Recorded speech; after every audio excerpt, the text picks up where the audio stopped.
If you were here last week, you know that we have launched into a new series of talks that we call Steps. And we do this every year.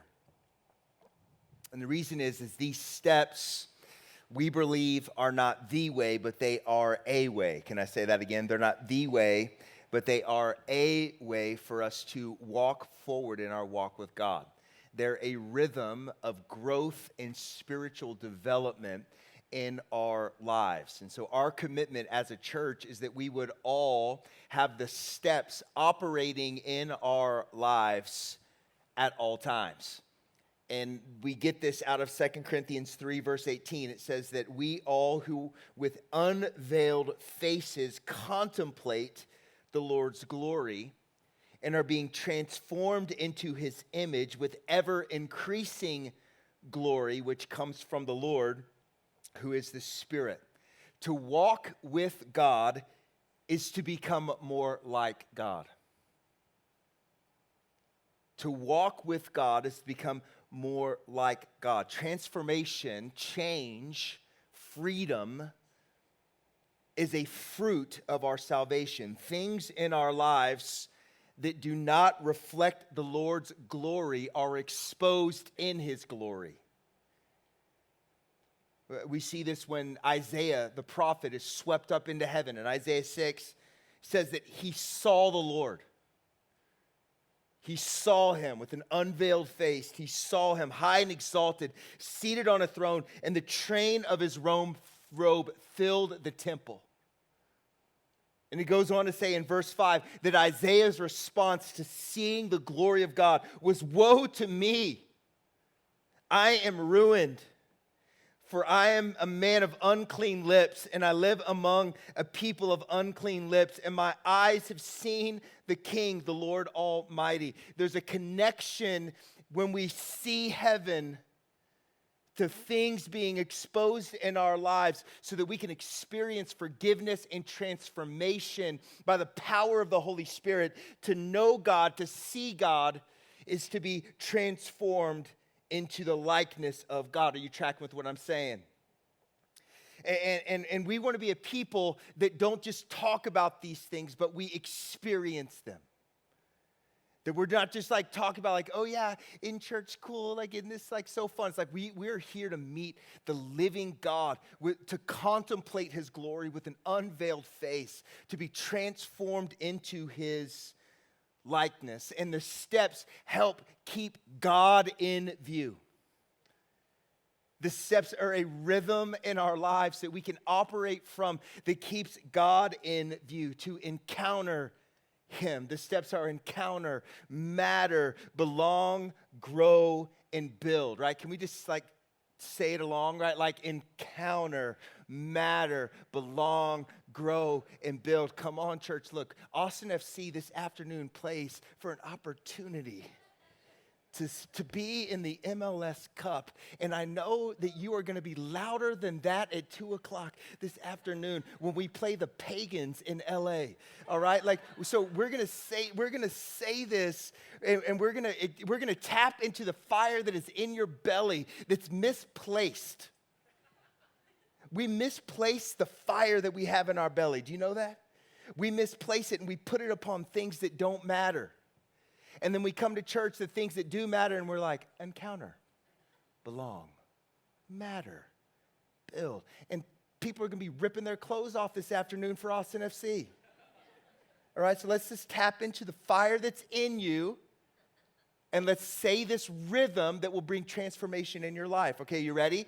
Encounter, matter, belong, grow, and build. That's right. That's right.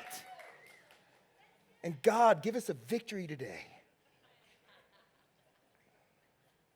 Step one is encounter because it is the foundation where really the fruit of all of the other steps come from.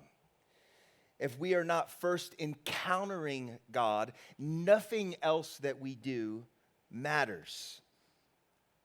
Pastor Chris did a phenomenal job last week of opening for us the revelation that encounter is more about a position than it is about an emotion. that the emotions we experience in encountering moments with God are real, but the fruit of encounter is not emotion, it's transformation. And so we position ourselves, we discipline ourselves in places of encounter because we want to see the fruit of encounter manifested in our lives.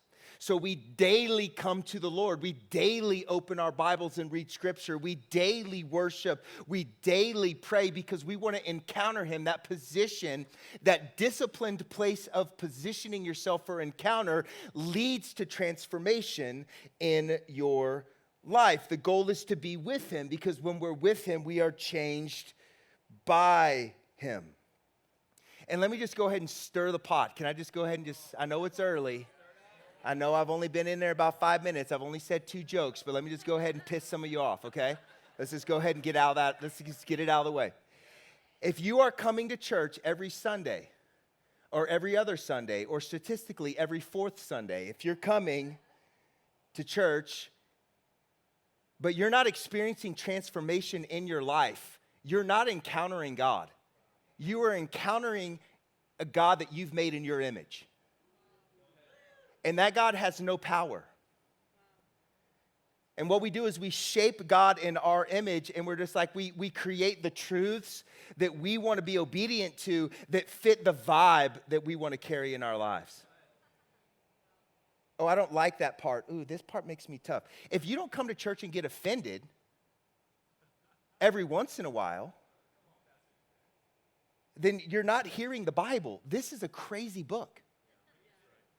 It calls you to radical things. But what we've done is we create God in our image that leads to no transformation. And so we go back to life as normal on Monday, not living our life through a God lens of encounter, of transformation. And then we want to blame God for things that happen in our lives. This is the Western revelation of Christianity.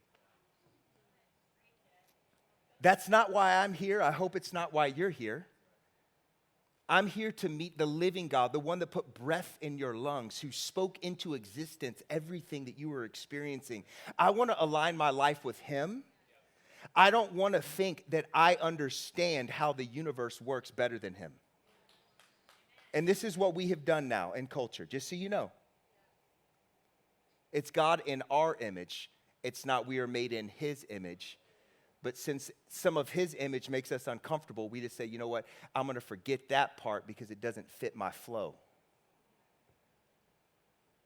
And it's a powerless faith. It leads to no change and no transformation. Therefore, we look like the world in the world, and we wonder why we're not reaching the world. We're supposed to be in it, but not of it.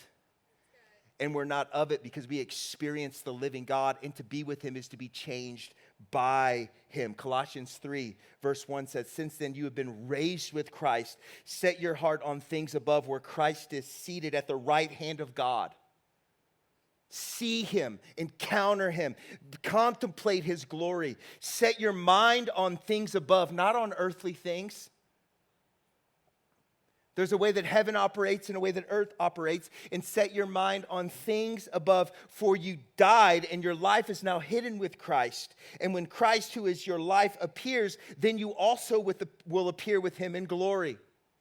Put to death, therefore, whatever belongs to your earthly nature. Sexual immorality, impurity, lust, evil desires, and greed, which is idolatry. Put to death. To encounter Him is to be changed by Him. It's to be transformed into His image. It's to reflect Him. Our lives look different after being with the living God. And that's why step 1 is encounter. It's because we want to contemplate and reflect the glory of God. And step 2 is birthed from step 1, and we call it matter. Mattering. And it's just simply rooted in understanding that when we all live for Him and through Him, Jesus knits us together for His glory and His story on the earth.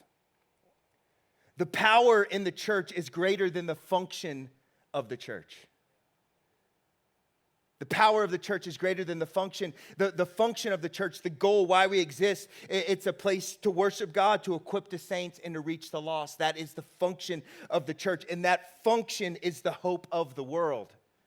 But there's also power in the picture of how the church works, how the church operates. The Bible compares the church to the human body.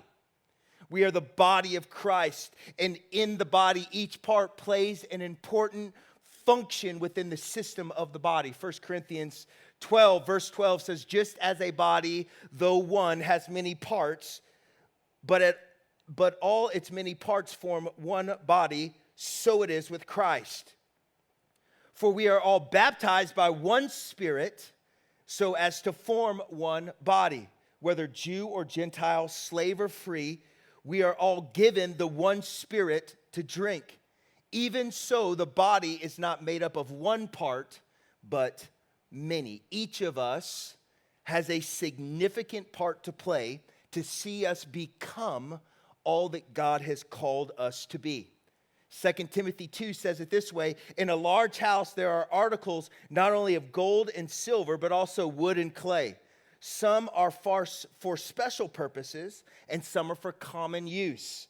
Those who cleanse themselves from the latter will be instruments for special purposes, made holy and useful to the master, and prepared to do everybody say any good work. This large house that Paul, the writer of Timothy, is talking about is the church. And this church is filled with all kinds of people from all kinds of backgrounds, with all kinds of gifts and different kinds of skills. And some of them might seem small and some of them might seem big, but all of them given over to who Jesus is useful and is prepared to do any good work. Something that we say a lot around here is that you were made on purpose for a purpose. You were made on purpose for a purpose. And when you step into what you are made for, it doesn't just have an effect on you, it has an effect on everyone who is around you. We see this in the book of Esther. I love the book of Esther. If you are looking for a book of the Bible to read, let me encourage you and recommend to you the book of Esther. The book of Esther is absolutely a fascinating read. It has a few key characters that you need to know. First is Esther, this unexpected girl who becomes central in the story to this Jewish people being saved from total annihilation. Then you also have her uncle, who is named Mordecai. You have this dude named Xerxes, who's the king of Persia, who's kind of a little bit like a frat boy. And then you have Haman, who is the villain in the story. And it's crazy, man. The book of Esther has everything: drama, sex, rags to riches, like revenge, justice for the oppressed. I mean, it is a page turner. Read your Bible. It's good. But how this story begins is you have the King Xerxes, on the back end of a 180-day celebration just for how cool he thinks he is. That's what kind of guy this is. You're going to find that as we walk through this story, he's a real class act. And so he says, you know what we're going to do at the end of this 180 days of celebrating how rad I am? We're going to have a 7-day bender. So they are now in a 7-day bender on the back end of a 180-day celebration. He is plastered, drunk. He is absolutely wasted with all of his friends. And he looks at his friends and he's like, you know what, boys? I'm not only the coolest guy. I'm not only the king. My wife is the hottest chick in all of the kingdom. And his boys, as they do, are like, prove it! And so he calls for his wife. And he says, hey, I want you to dance and strip for us so I can show them how amazing that you are. And his wife says, I'm not doing that. Can we all just say, go Queen Vashti? Right? She's like, I'm not doing that. You're a moron. So she leaves, and his boys are like, yo, you're going to let your wife talk to you like that? And he's like, you're right. No, I'm not going to let him talk to me like that. And so he says, you know what? I'm going to divorce Queen Vashti, and I'm going to make a law that every wife has to do exactly what her husband says. How do you think that went over in Persia? How do you think those conversations went at the dinner table? You know what I'm saying? I'm sure a lot of wives were like, sure. So then Queen Vashti gets canceled for doing the right thing. She's gone. She's divorced. She's out of the kingdom. She can't even come around anymore. She's out of there. And so you have the king Xerxes is now like, you know what? You know how I'm going to find the next queen of Persia? Let's have a beauty pageant. This guy is classy. Can you feel the class coming from this guy? He's like, we're going to have a beauty pageant, and this is how we're going to find who the next queen is going to be. This is who I am going to marry, is whoever the winner of the beauty pageant is. And so he sends his homies, which can we just say, you're a reflection of your crew. When you read the book of Esther, you know who got the king in trouble? The people around him. That one's for next week. But he gets his homies, and he's like, y'all go find every hot single lady that's in Persia. So they round up every pretty girl that's not married. They bring them to the palace, and they take a year of beauty preparation, whatever that means. Okay? So this is a commitment to the pageant. They're working on the song they're going to sing or the dance they're going to do, whatever it is, right? They're doing their thing. Now, here's the thing. Esther gets swept up into this crew of all the single ladies. Can we just sing the song? Oh, the single. So she gets swept up into this crew, right? And she is gorgeous. Everyone loves her. She becomes everyone's favorite, including the king. She wins landslide victory. Esther, who is actually a Jew, now finds herself as the queen of Persia. Now, this is where the story gets a little bit crazy. So now you have Uncle Mordecai. Uncle Mordecai hears that there's a plan to kill the king. He tells Esther, Esther tells the king, and then Mordecai gets credit for saving the king's life. Put that over here. That's a little important part. Then there's this dude named Haman. You guys remember Haman? He's the villain. Okay, he's the bad guy, all right? And so Haman becomes like the right-hand man of the king of Persia. And so he gets this highest place of honor, the highest place that you can get without being the king. It goes to Haman's head. How many of you know that power corrupts everybody? It goes to his head. And so now he thinks, I'm going to make everybody bow down to me. So he starts walking the streets telling people, yo, bow down to me. I'm Haman. I'm the man. Bow down to me, whatever. And so, people are like sheep. And so they're like, okay, sure, And then he comes to Uncle Mordecai, who is the uncle of Esther, and he says, bow down to me. And Mordecai's like, no. I'm not bowing down to you. You're not my God. I'm not going to do that. Now, understand the timing. This is 100 years after the Jewish people had been freed from Babylonian captivity. So you had some Jews that had left and returned to Jerusalem, but some Jews actually had stayed in Persia, and Mordecai was one of those Jews. And he's like, I'm not bowing down to you. There's no way I'm bowing down to you. You're ridiculous to think that I'm going to bow down to you. This infuriates Haman. He's like, okay, bet, watch. Watch what I could do. He finds out Mordecai's a Jew, so he goes to the king, and he says, hey, I got a great idea. Let's kill all the Jews. And the king's like, love it. Remember, you're a fruit of your crew. And so he's like, okay, cool, let's do it. So he makes this decree. We're going to kill everybody. We're going to kill all the Jews. It's going to happen on this day. And they actually roll some dice. They were gamblers. They roll some dice. Probably why the Baptists say you can't do it. They roll some dice, and they're like, look, dude, in a year, we're going to kill all the Jews. And so Mordecai finds out about this, and all this is happening because Haman is mad at one guy.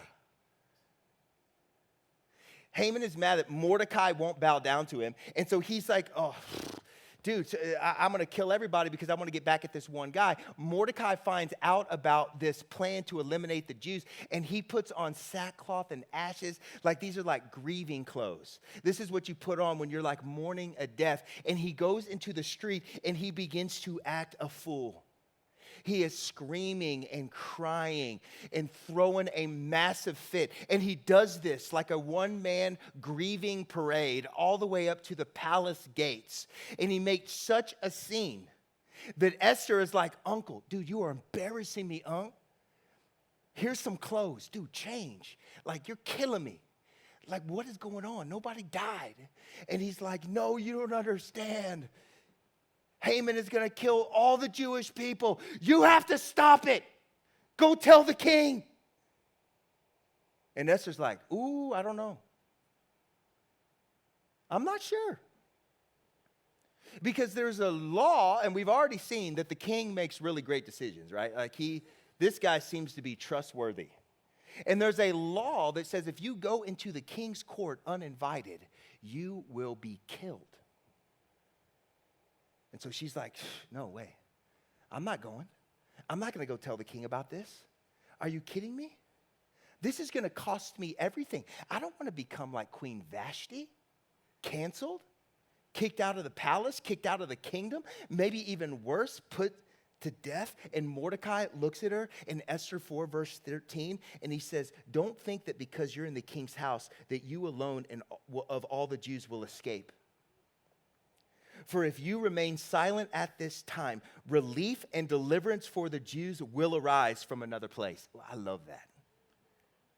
How many of you know that God is going to do what God has planned to do? God is going to do it.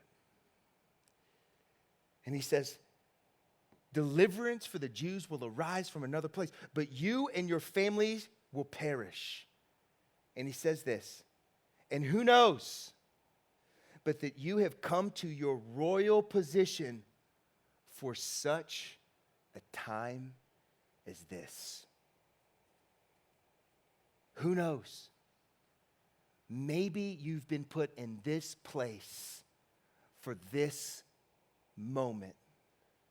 Maybe, Esther, it matters that you're right here, right now, because there is a moment that can change not just your life, but could affect all of our lives. Do you know why this was a wrestle? Because mattering moments always cost you something. Moments that matter always cost you something. Standing up for what's right might cost you your reputation. Standing up for truth might cost you your position. Mattering moments always cost you something. Serving somebody might cost you your time. Meeting someone else's need might cost you your money. Mattering moments always cost you something. And Esther was wrestling with, do I want to pay the cost of mattering in this moment? The story goes, I want to be like Esther. She makes the right decision. She stands up for the people. And all the evil that Haman had planned for Mordecai and the Jews actually happened to Haman and his household. And the Jews experienced an incredible victory and deliverance that day because God is faithful to deliver his people. And we have moments that matter in his story for his glory. Are you hearing what I'm saying? Now, we hear stories like this. Did you like that summary of the book of Esther? We hear stories like this, and it's easy for us to get pumped about wanting to have an Esther moment. Right? Like this strikes a very clear American chord.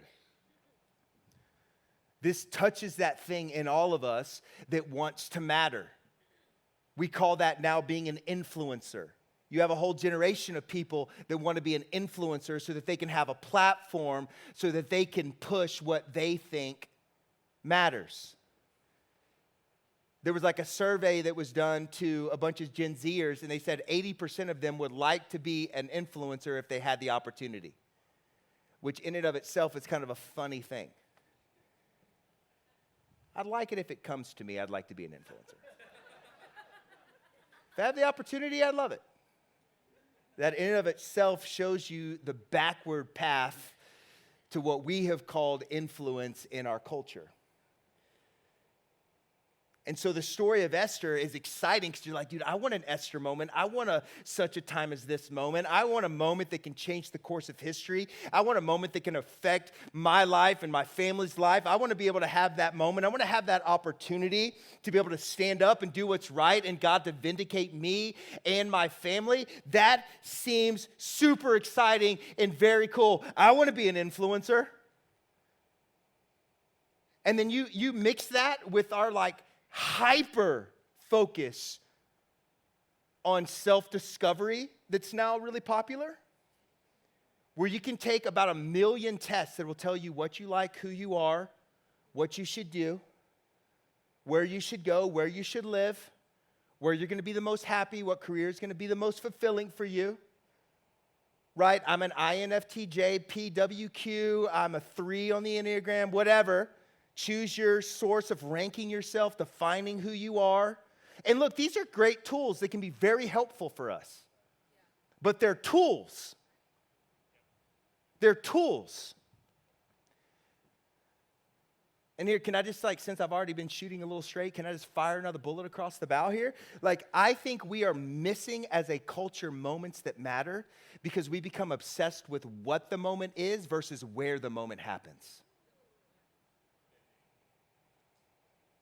Because we want to be influencers, and so we only want to engage in what we feel matters versus understanding that oftentimes it's where God has us that matters.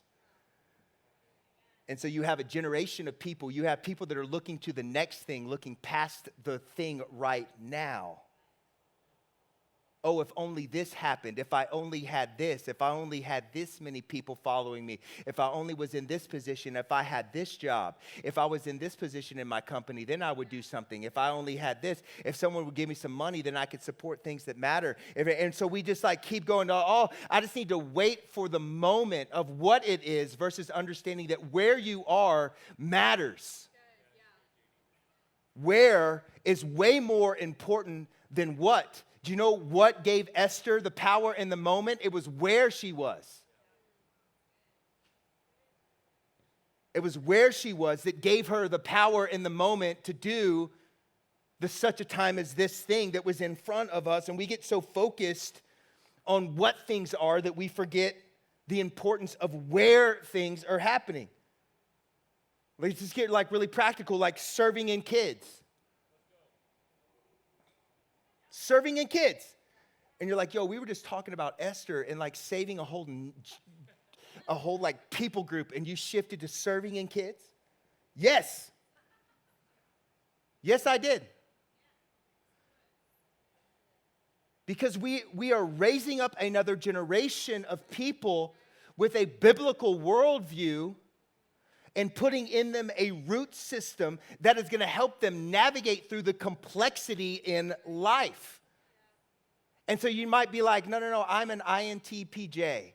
I'm an introvert. That's not what I do. I'm a 3 on the Enneagram. You know what I do? I'm a project manager. That's what I do. So if you need someone to manage projects, you need somebody to get somebody done. If you need somebody to move the ball forward, hey, come talk to me about that because that's where I want to serve because that's what I want to do. Versus understanding that it's where you are that matters way more than what you are doing. Psalms 84 verse 10 says, it's better is one day in your courts than 1,000 elsewhere.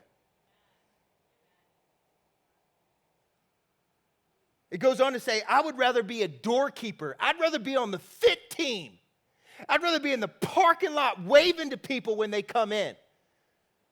I'd rather be a doorkeeper in the house of God than to dwell in the tents of the wicked. Where is so much more important than what? And we become so obsessed, so self-absorbed as a culture that we only serve in areas and think that we want to matter in places that fit who we are perfectly. This is why now the average time someone stays at a company is like 3 years. It used to be like you started working for a company, you work for them for forever. Now it's like 3 years. They don't understand me. They don't get me. This is too hard.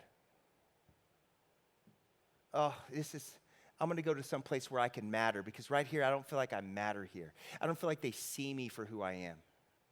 I don't feel like they're using my gifts. I don't feel like they're using me for who I am. And so we have a group of people now that are hopping from company to company, to church, from relationship to relationship, looking for where they are validated versus saying, you know what, it's better for me to be in the house of God, in the family of God, than to be anywhere else. Where you are matters sometimes more than what it is that you're doing. I remember I went to college, and my first Sunday visiting Antioch, I was 19 years old. I had gotten involved in music from a very young age, and I had literally that summer recorded playing drums on my first studio album, and I thought I was like the coolest guy in the world. And I go into the auditorium, we were meeting like a convention center. I go into the convention center. The drummer is horrible. At the end of church, I walk up to James Mark Gully, who's the worship leader, and I'm like, hey, dude, look, I'm a freshman. I love this church. I play drums. I'm here to serve. And when I said I'm here to serve, I said, I meant I'm here to play drums. And he was like, awesome, can you be here next week at 7 a.m.? I'm like, absolutely. He's like, great. I show up at 7 a.m. next week, drumsticks in hand. He's like, yo, you see that screen over there? Set that up. I'm like, maybe you misunderstand me, dude. Like, I'm a drummer, pretty good. Like, I'm definitely better than that guy. And, like, you need me to play drums. Like, I'm here to help you, bro. Like, and he's like, great, thank you. You see that screen over there? Can you set that up? I was like, sure.